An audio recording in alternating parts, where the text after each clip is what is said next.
I'm Cornelia, this is Oscar, and this is Gimli. Our van is going to take us all over New Zealand, from the very north to the very south.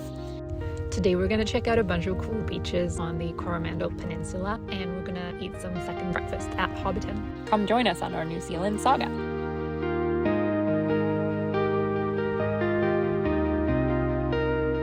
We got up at like 4:45 this morning in order to do like half an hour drive and then half an hour tramp to get up to the viewpoint here and see an early morning sunrise.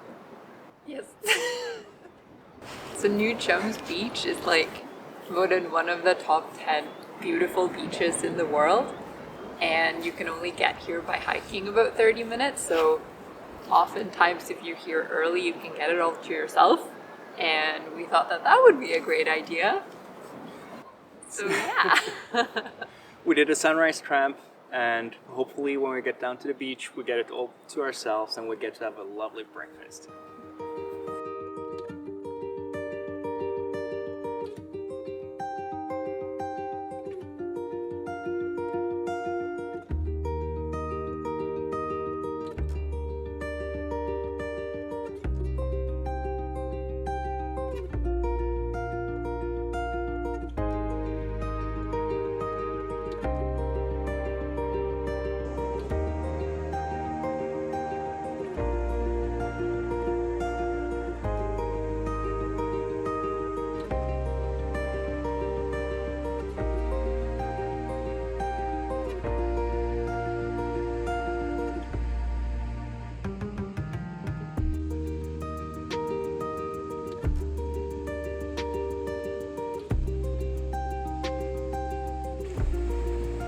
So we've had the beach for ourselves for like an hour now, if not more.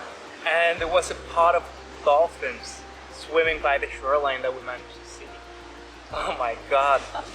There were at least 3 of them, so.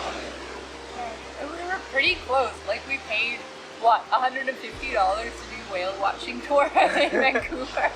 Yeah. We were pretty close to these.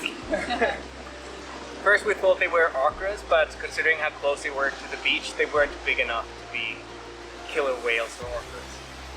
But some sort of dolphin, we couldn't really tell which one because we didn't get enough time to see them and the sun was in our eyes, so they were like darker.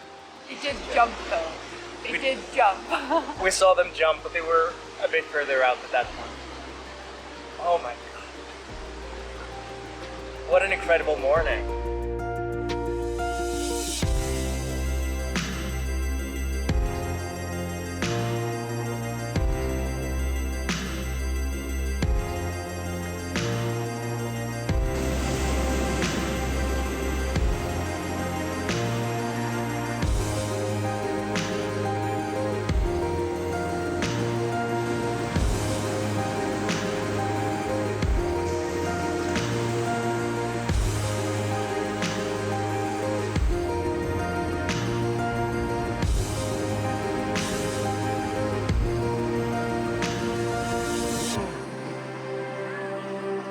So warm?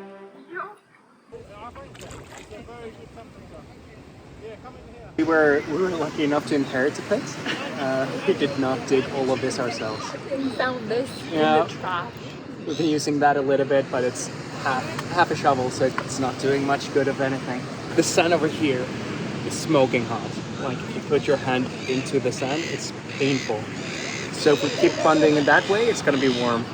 Ooh, hi birds. But over there is cool water coming in, so You have to find the right mixture. yeah, you have to let in enough warm and cold water for this to be pleasurable. And oh, it's so nice with the warm because it's actually really warm, the water. Right by the ocean, and since it's a pit, there's no wind. It's just like a lovely spot.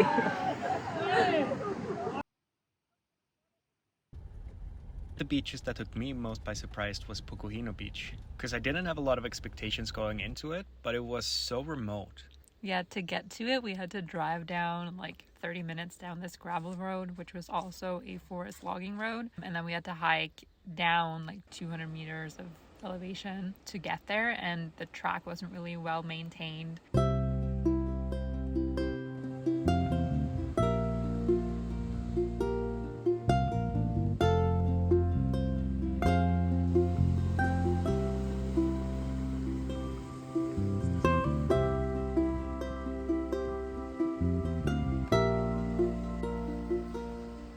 And down at the beach, you had caves that you could enter when it was low tide. When we were there, the waves came crashing out from the caves. It felt like a very, very natural beach. And I was just struck by awe when we were there.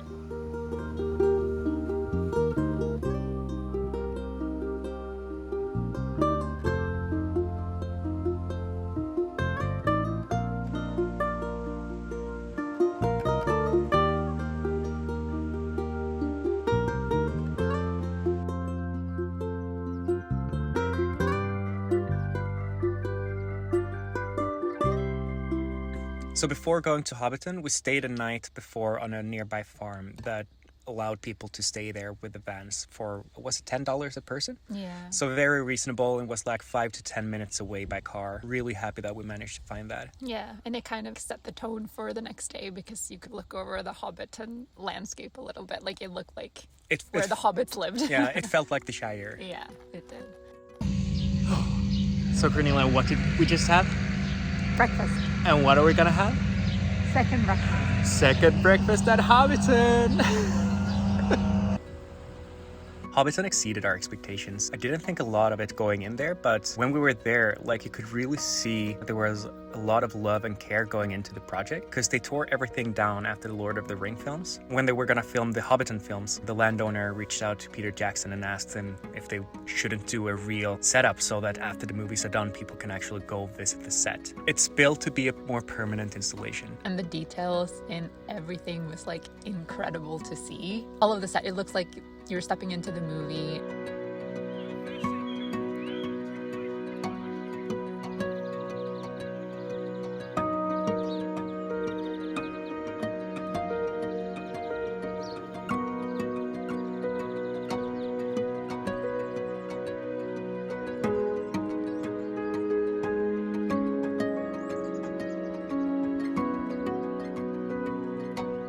So we did a second breakfast tour in Hobbiton, and what I don't think is being mentioned enough is that every 10 minutes there's a tour, and you're not allowed to walk around in the park freely. You have to take a guided tour. And since it's a guided tour every 10 minutes, it will always be full of people. But the second breakfast tour is the first tour of the day, so the park is empty when you get there. So you're able to get all the nice shots of all the hobbit holes. Without any people in it, we can like sort of look back and see a stream of people behind us. It's incredible that they managed to have them fully booked throughout the entire day, every 10 minutes. That's actually insane. Starting at when was this, 8:30 or something? It was really, really good.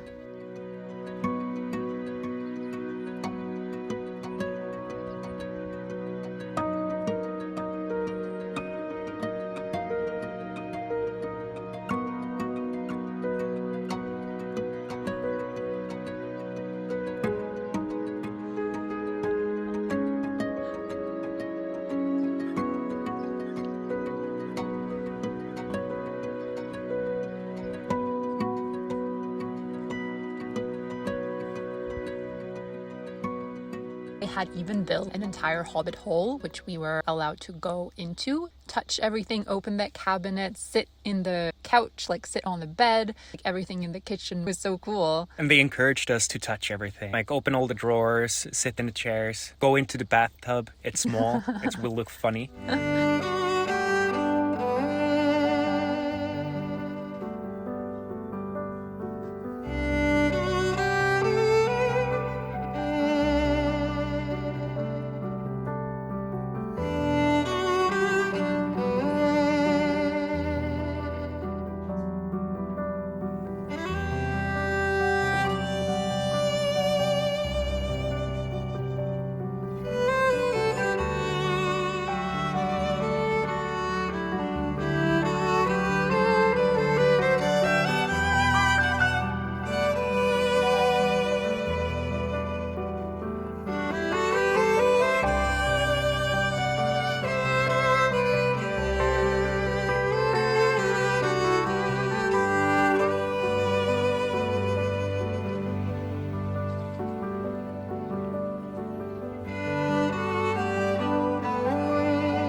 What was also really good was actually the second breakfast that we got to have. It was really good food and a lot of it. And I told them that I didn't want to have lactose, and they came with like 5 different types of cookies just for me that was lactose free. Yeah. So it's like very well taken care of.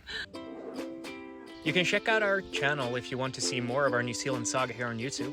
Otherwise, leave a like if you like what you saw, or consider subscribing if you want to see us again. Cheers!